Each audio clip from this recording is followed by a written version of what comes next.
Stand by for terminal count. Stage 2, pressing for flight. 5, 4. The purpose of the Commercial Crew Program is to return to our nation the capability to fly our astronauts to the International Space Station. Ground gas closeout are complete. 3, 2, 1. This Commercial Crew Program is the beginning, I think, of an entirely new era. Go for launch. Side booster ignition. Liftoff. Astronauts taking flight once more from American soil as the nation begins a new chapter of space exploration. Stage 1 propulsion is nominal. This is us as a nation. This is us as a NASA private-public partnership together, allowing our nation to capitalize on what they've invested in within NASA to be able to create this industry. Both of our companies, Boeing and SpaceX, are incredibly capable companies. It's just an awesome feeling to see the hardware coming together and seeing, the excitement of the technicians, of the engineers. It's going to be wonderful to see the crowds come back. And this is great, to get the public kind of re-engaged on human spaceflight again. The Commercial Crew Program is revolutionary in a sense where it's going to provide us the opportunity to have more astronauts in space. It's going to further our ability for knowledge in a microgravity environment. We need to explore, we need to pioneer, we need to see what's out there and find new places to live. The International Space Station still has a lot to teach us. I think we're going to have a lot more opportunity to do the exploration research that we need to get us to the moon and to Mars and beyond. There's a larger group of us that are dreaming that potentially could have a ride someday and be working in space. It's a huge goal, a huge accomplishment for both the partners, NASA and the United States of America. The fact that we're able to partner with commercial industries allows us to fulfill that mission, to be explorers, because we can work together. This is just the beginning. I know the greatest events in space exploration have not happened yet, and that our destiny lies above us.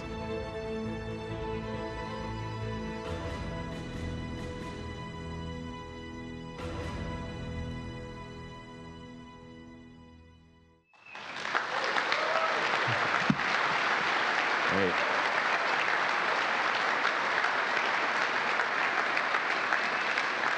Terrific, terrific. Well, welcome to NASA's Johnson Space Center. It's great that you can be here with us today as we announce the astronauts who are going to fly the first crewed missions launched from American soil since 2011. A great day. We have some distinguished guests that I would like to announce. First of all, we'll start on the stage. First, NASA's Administrator, Jim Bridenstine.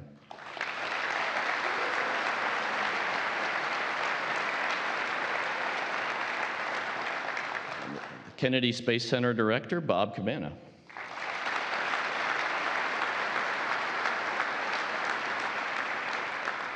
Boeing Defense, Space, and Security President and CEO, Leanne Curette.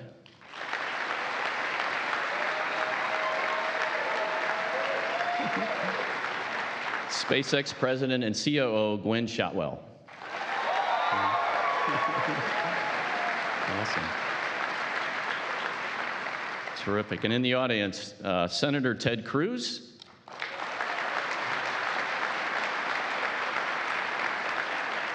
Representative Brian Babin.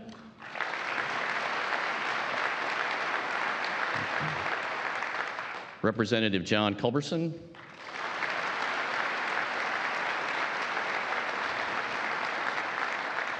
Representative Pete Olson.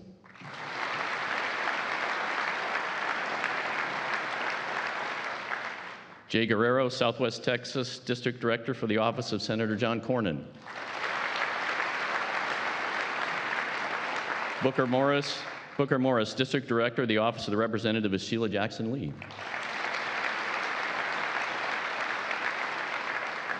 Jed Webb, District Director for the Office of Representative Randy Weber. And Heather Washburn, representing Congressman Kevin Brady.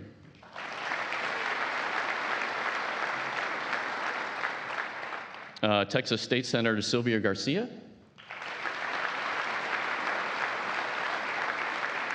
Texas State Representative Dennis Paul. and Galveston County Judge Mark Henry. I also want to mention some key leaders that are here today from NASA. I'll start with the Director of Flight Operations here at JSC, Brian Kelly.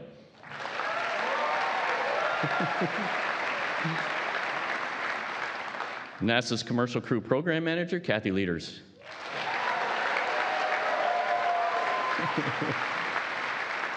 And NASA's International Space Station Program Manager, Kirk Shireman.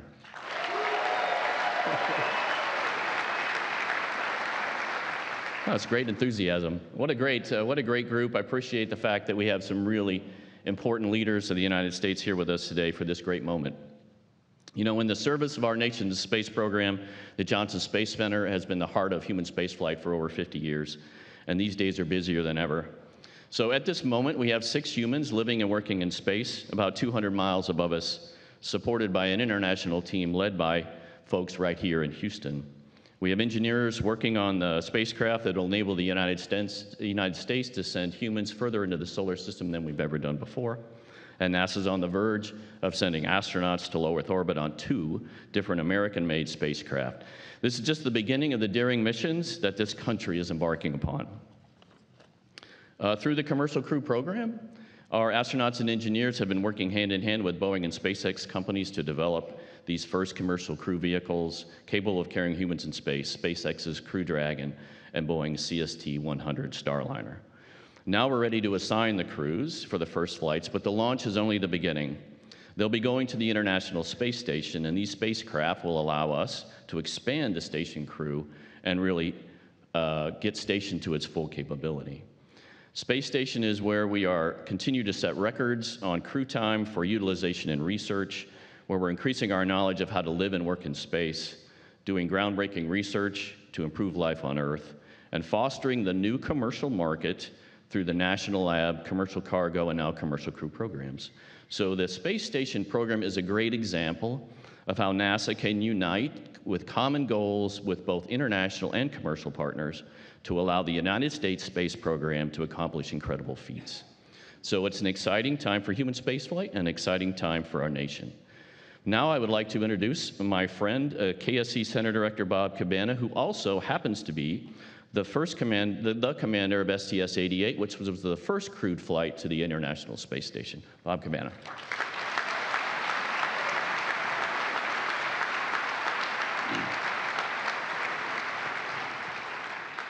Thanks, Mark.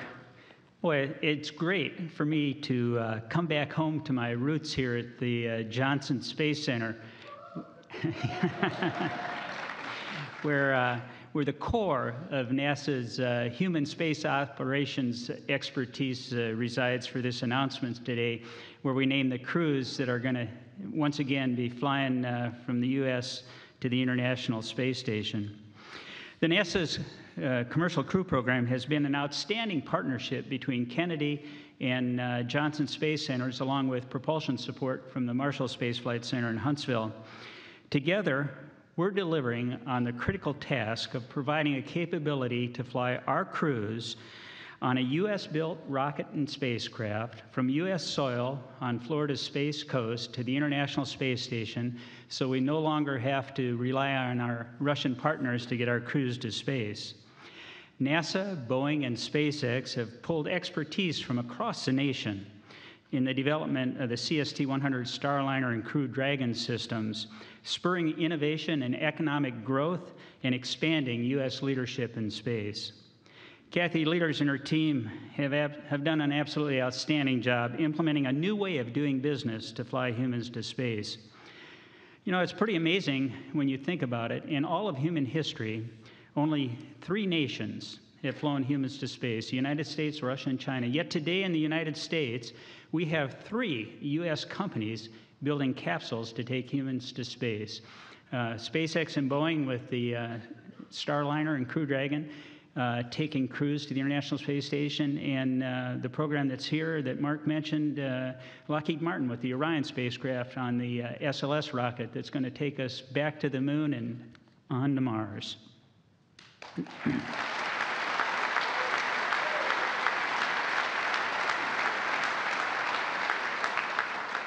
This is truly an exciting time for human spaceflight in our nation, and believe me, it's only going to get better as we charge off into the future. In the last 7 years following the final flight of the Space Shuttle Atlantis, the Kennedy Space Center has made an amazing transformation, transitioning from a single government program-funded installation to a true multi-user spaceport of the future, where we've transitioned a number of unique facilities for use by the flourishing commercial space industry. Today, we've got Boeing in a former orbiter processing facility building the Starliner and service module. It's now called the Commercial Crew and Cargo Processing Facility, or C3PF. And just down the road, SpaceX has a 20-year use agreement to maintain and operate historic Launch Complex 39A. They've already had 14 successful flights off that pad, and in the not-too-distant future, they're going to be flying the first test flight of the Crew Dragon on the Falcon 9 from pad 39A. Can't wait to see that happen.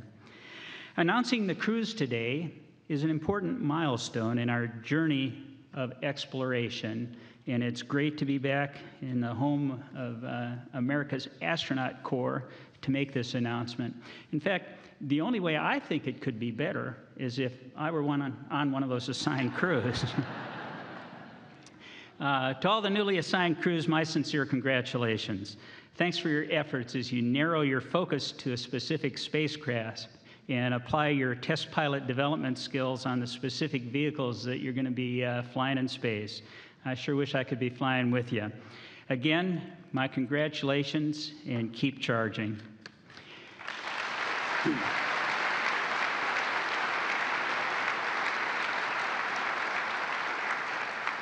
It's now my pleasure to introduce our NASA Administrator, the Honorable Jim Bridenstine.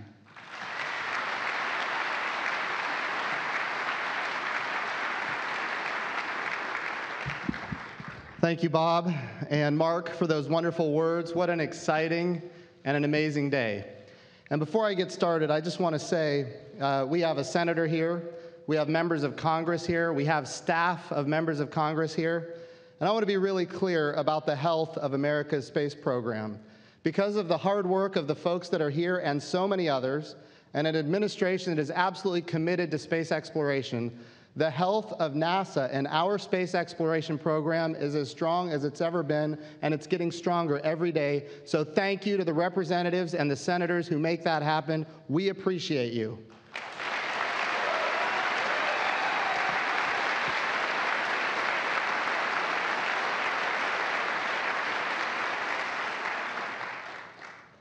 Now, I will tell you that space has transformed the American way of life.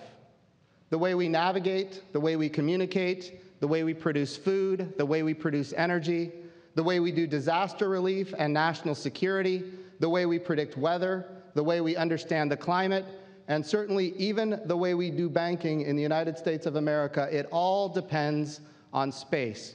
And all of these capabilities were blazed by a trail that was NASA.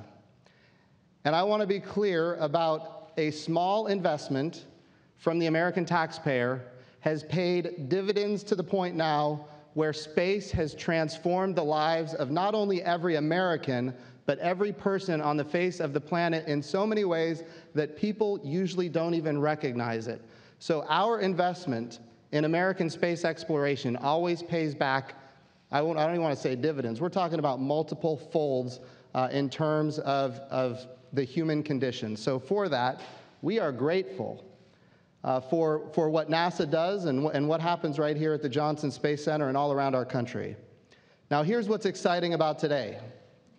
For the first time since 2011, we are on the brink of launching American astronauts on American rockets from American soil.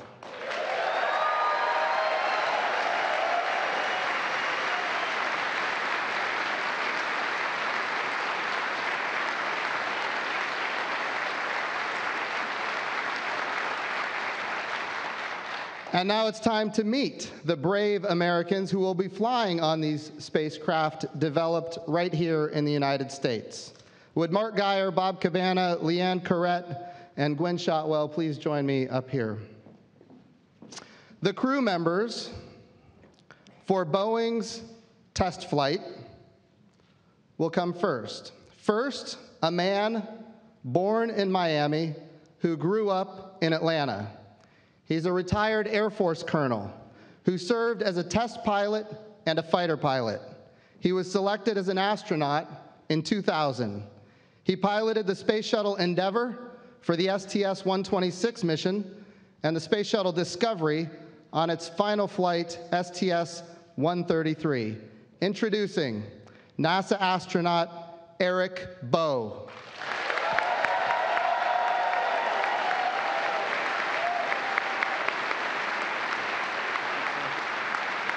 Good job.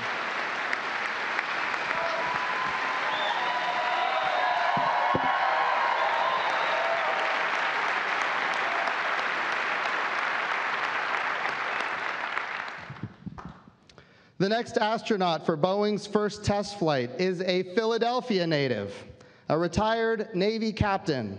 He piloted Space Shuttle Atlantis for STS-115 and commanded Space Shuttle Endeavour on STS-126 and Atlantis on STS-135, the final flight of the Space Shuttle program. He has been an integral part of Boeing's CST-100 Starliner program, introducing Boeing astronaut Chris Ferguson.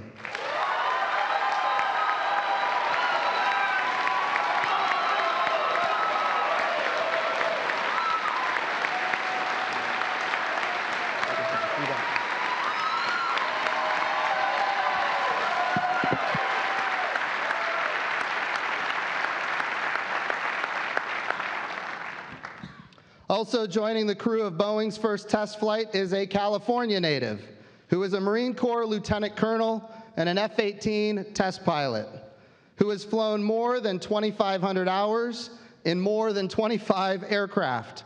This is her first space flight. Introducing NASA astronaut Nicole Anapu Mann.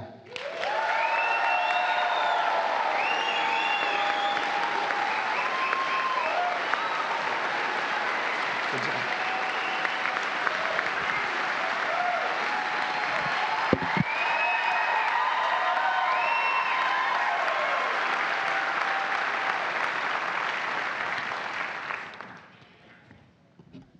Now let's meet the crew members for SpaceX's Demo 2 crew test flight. From St. Anne, Missouri, he is an Air Force colonel and flight test engineer who was selected as an astronaut in 2000. He flew aboard Space Shuttle Endeavour twice, first on STS-123 and then on STS-130. Introducing NASA astronaut Bob Behnken.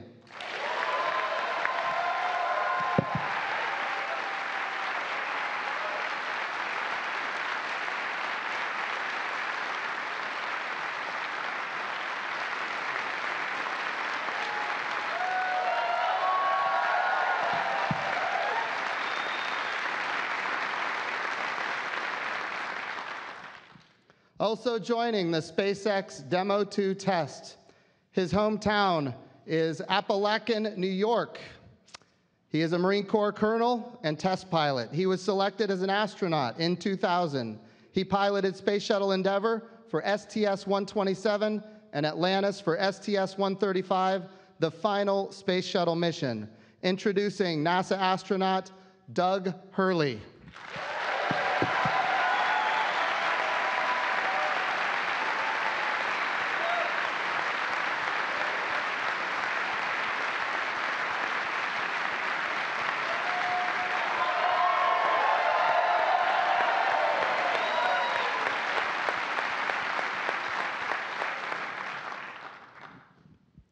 Following certification, Boeing and SpaceX will provide regular crew rotation services to the International Space Station.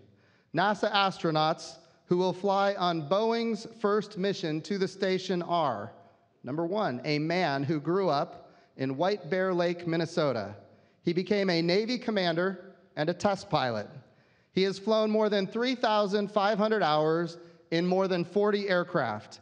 He was selected as an astronaut in 2013, so this will be his first space flight. Introducing NASA astronaut John Cassada.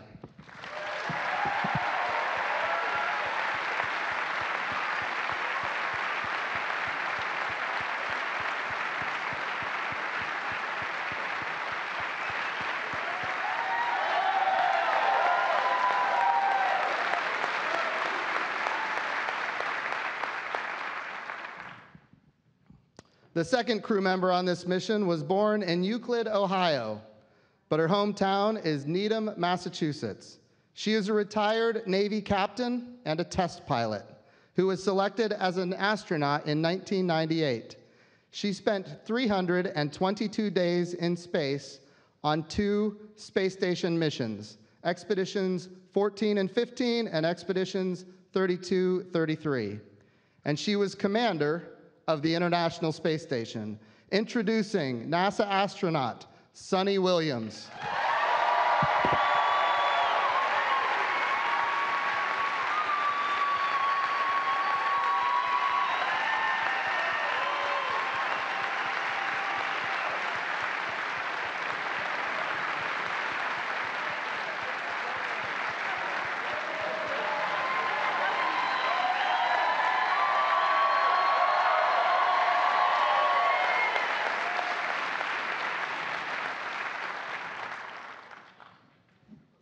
And finally, we're going to meet the NASA astronauts who will fly on SpaceX's first mission to the International Space Station.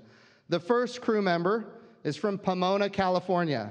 He is a Navy commander, a naval aviator, and a test pilot. He spent almost 3,000 hours flying in more than 40 different aircraft, made 400 carrier-arrested landings, and flew 24 combat missions. He was selected as an astronaut in 2013. This is his first space flight. Introducing NASA astronaut Victor Glover.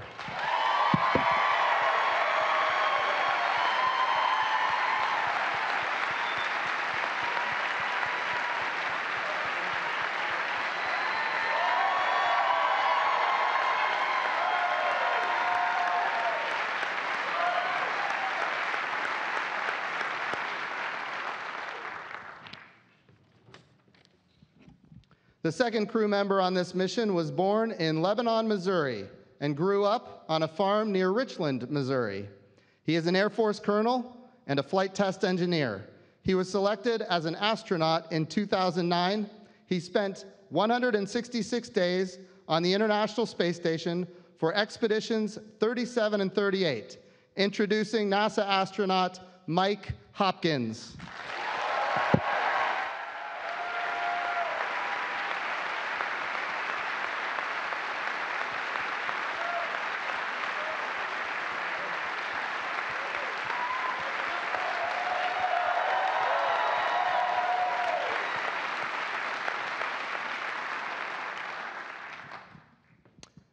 Ladies and gentlemen, I present to you our commercial crew astronauts.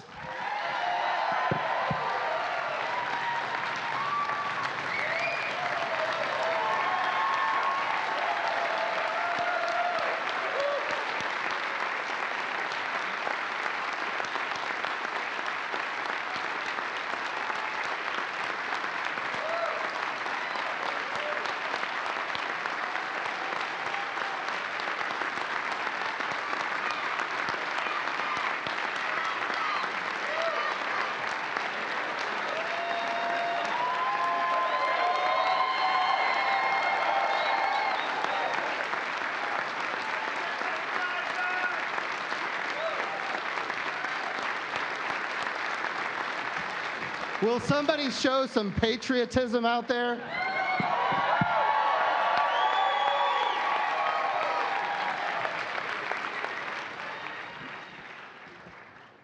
Boy, I'll bet you guys feel really good right about now. That is an impressive and very warm welcome.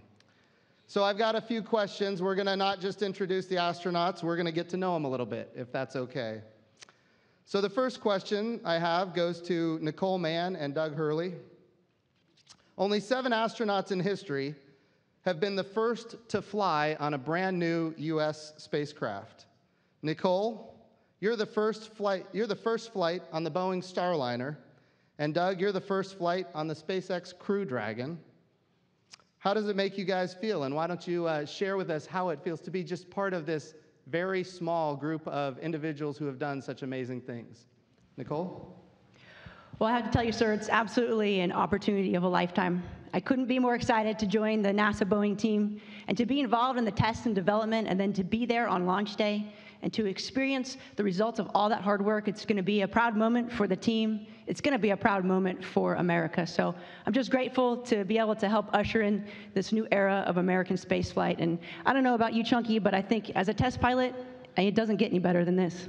No, it really doesn't. The first flight is something you dream about as a test pilot, you know, and you don't think it's ever going to happen to you, but looks like it might. And oh, it better. You know, Bob and I are extremely excited to kind of put Dragon through its paces in space and get to the International Space Station again. And by the way, this is as excited as Bob gets. So this is, it's going to be fun.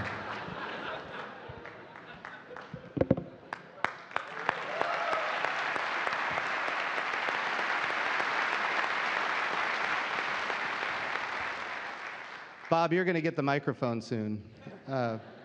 3 of you were selected as astronauts in 2013 before NASA awarded the commercial crew contracts. In other words, you may have been expecting to fly on a Russian Soyuz rocket, and now instead you get to fly as an American astronaut on an American rocket from American soil. Yeah.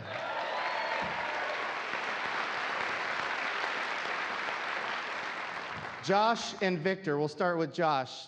Tell me your feelings on this. What does it mean to you to actually, when you joined, you thought you might be flying on a different rocket, and now you get to fly on an American rocket. What does that mean to you? Well, first of all, I'm sure that there is at least one Russian language instructor out there who thinks that having me fly in a U.S. vehicle is not a terrible idea. You know, a couple weeks ago, a few of us had a chance to fly up to Alabama and meet some of the most talented, hardworking men and women at ULA who are building our rocket. And I'll tell you, we are in great hands. And I got to give a quick shout out to my new buddy Rudy from Elk Rapids, Michigan, who's building that rocket on that line. And for me, this is what brings us all together. You know, when Americans are working together and respecting and cherishing our individual differences, that's when Americans do the impossible. And I am so honored to be a part of that, along with all my colleagues here. And I'll tell you, being able to launch to the International Space Station from U.S. soil, I can't imagine a better honor, and we're ready. But earlier backstage, we were talking, you and I, and you mentioned that you had maybe an interest before being a pilot. What was that?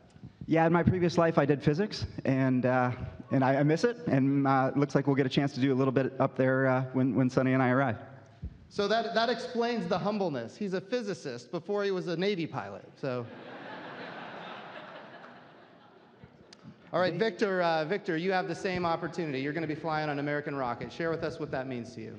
Well, sir, first and foremost, I'm just grateful to God and to my family and to our leadership for the opportunity to work for NASA, period. And to work and live in space is just a humbling and amazing blessing in and of itself. And now to have the opportunity to work with these great companies on something that is so important to our nation and to NASA, this is the stuff of dreams. Like Duke said earlier, this is a test pilot's dream. And I'm just excited, like Josh said, to get to work making it a reality. Just so everybody knows, Duke is Nicole Mann. That's a call sign, so I guess the Navy never left them, or the Marine Corps in Nicole's case. Good, excellent.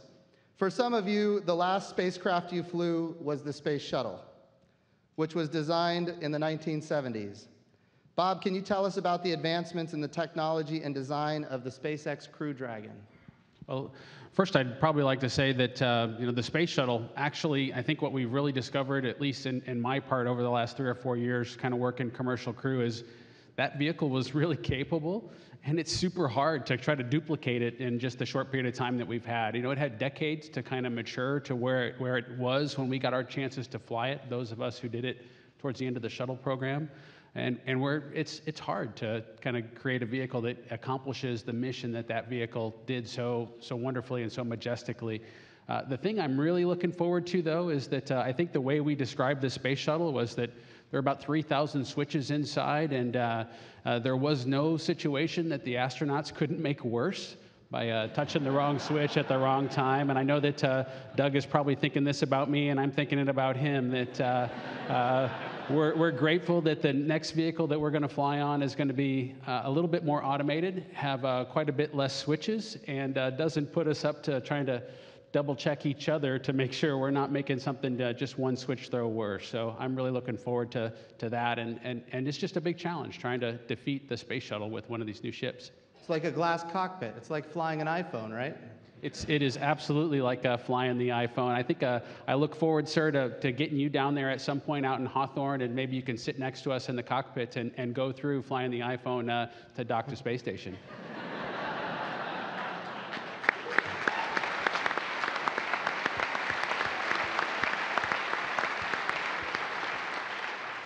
So just to be clear, Bob, I've already done that, and I nailed it. Yeah, I think I probably did it better. I'll be putting in my application. Chris Ferguson, you've been very involved in the development of the Starliner. Share with us kind of the differences and how you see it compared to the space shuttle. Well, I think first and foremost, with 40 years difference in avionics and technology development, we can squeeze a lot more into a smaller ship. So you see a lot of that, a lot more capability in terms of what the vehicles can do.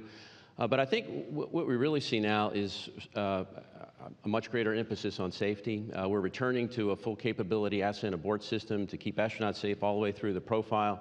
And that's something that the shuttle didn't have. So it's great to see us back in here. You know, we actually have requirements that drive us to a vehicle that guarantees astronaut mission success throughout the full 6-month mission.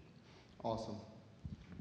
So since 2015, and I think this is important for everybody in this audience to understand, these astronauts don't just fly the vehicles, they're involved in the development of the vehicles. They work side by side with the companies as they're making very critical decisions for their safety and for the capabilities of the vehicles. So since 2015, 4 of you have been working side by side with these companies as they developed and tested their spacecraft. Now, you're getting ready to actually fly them. Eric Bowe, tell me how it feels to finally get to this point where you're ready to strap it on and fly it. It's amazing to have the opportunity to get to this point, and watching the small incremental changes come together to make revolutionary change is just an amazing thing. And to me, spaceflight's about people. And so these last few years, watching the people, watching the teams come together, and now we're getting close to spaceflight, and I'm looking forward to the journey. Awesome. Mike and Sunny, you have already flown space station expedition missions. What capabilities do these spacecraft bring to the space station? We'll start with Mike Hopkins. Yeah, well, first I'd like to say I want to also thank my family for being here today, and I got to say I'm looking forward to being able to share the experience of ISS with Ike. You just made the rest of us look really bad by thanking your family. Was not my intent. You know, it's pretty amazing if you think about it. The space station has been crewed since November of 2000. And commercial transportation to and from the space station is going to enable us to maximize the benefit of that orbiting laboratory. And then these spacecraft, in addition of not only taking the human resource, the astronauts to the space station, it's also going to enable us to take the science experiments up and bring some of that critical research home. That's awesome. Sunny? I'm just really excited that we're actually going to be able to take these spacecraft and show them off to our international partners, have them ride with us to the International Space Station. Then that's going to help all of us understand a little bit more about how we live and work in space, and further on for our next program, Orion and SLS. So there's a lot to be done, and we're just the beginning. Awesome. Thank you all for doing the question and answer session. I guarantee you there's going to be no shortage of opportunities to interact with the press. We want them to do that. We're putting them to work. We encourage the press to utilize every bit of free time that they have because this is a big deal for our country, and we want America to know that we're back, that we're flying American astronauts on American rockets from American soil.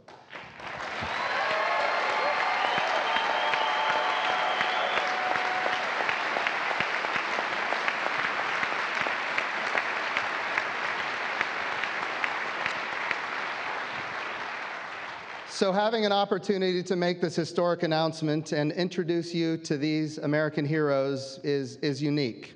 And in a moment, I'm going to present each of the companies responsible for helping us accomplish this astonishing achievement with an American flag. And here's what we want. We want that American flag to fly on the first test flights, and we want those American flags to come home and be presented for posterity in the facilities of our commercial crew partners. So we're going to do that in just a minute, but first, I want to thank you for joining us, Leanne from Boeing, and I would like you to come up and maybe make a few comments about your involvement and how excited you are about this opportunity.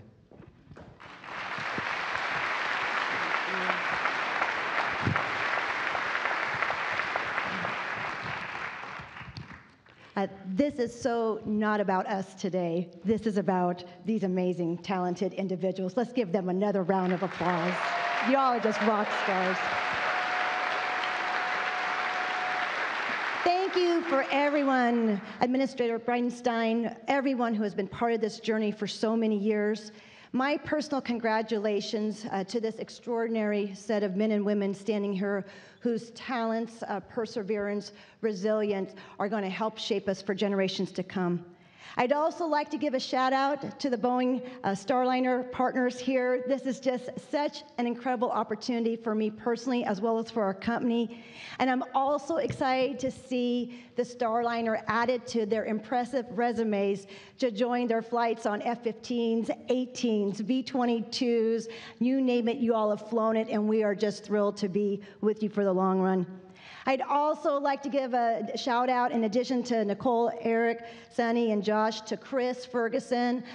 We were blessed, so very blessed, to bring him into the Boeing family a few years back, and he's just been wonderful to partner with. All of us are here today because we stand for something new and profound, built upon an amazing legacy.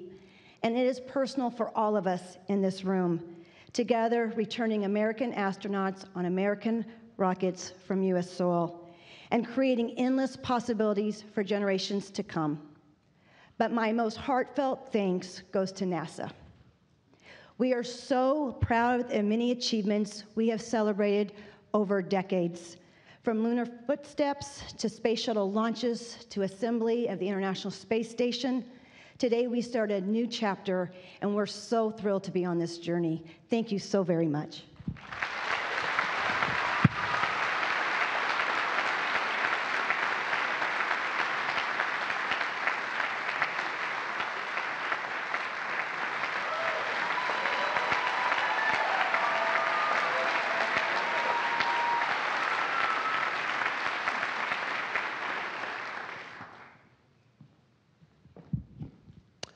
Gwen, would you like to come and talk about SpaceX and your involvement, and of course how excited you are about this opportunity? You bet. First, I got to get this photo because I'm never going to get this again.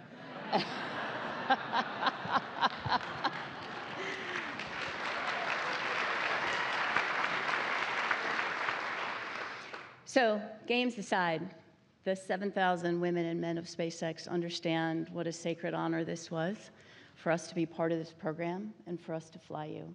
So thank you very much. We take it seriously. We won't let you down.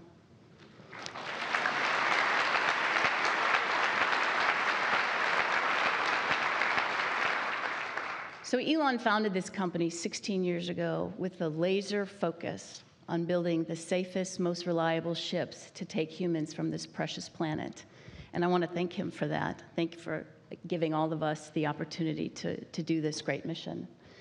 But I also have 7,000 employees who are making that vision and that dream real. And I want to thank each and every one of them for doing the great work that's necessary to carry these precious lives to space. So thank you.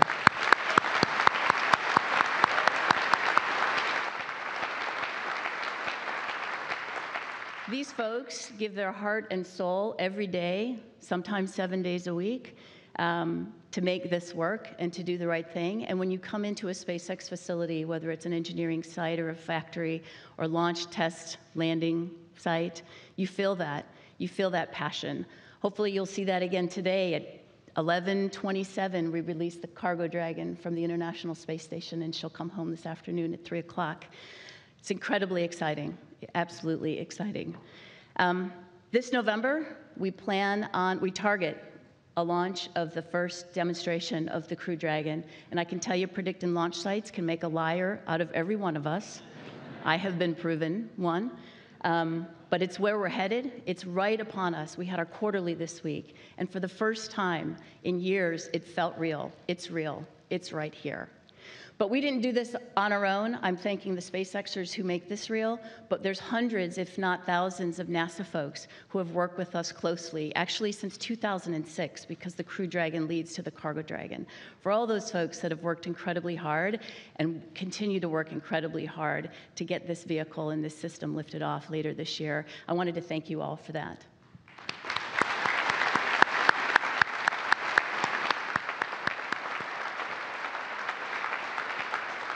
I also want to thank the members of Congress for to be here. Without your support, we would not be here. You would not be flying on these amazing crafts. So thank you for your support.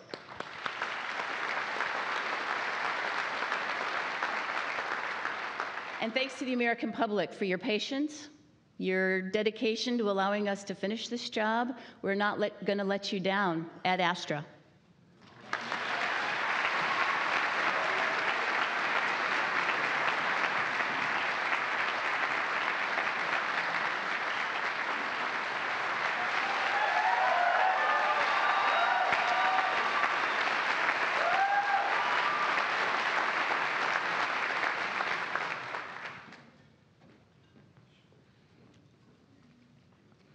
All right.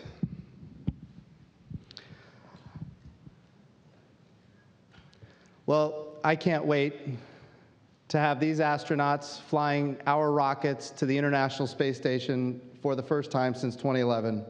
What an amazing, amazing day, amazing opportunity. I hope all of you understand the excitement. It's not just the people in this audience, it's Americans all across this country that are ready to start flying in space again. And we're so grateful that you're willing to step up and accomplish the job. Final applause before I turn it over to Mark Geyer. You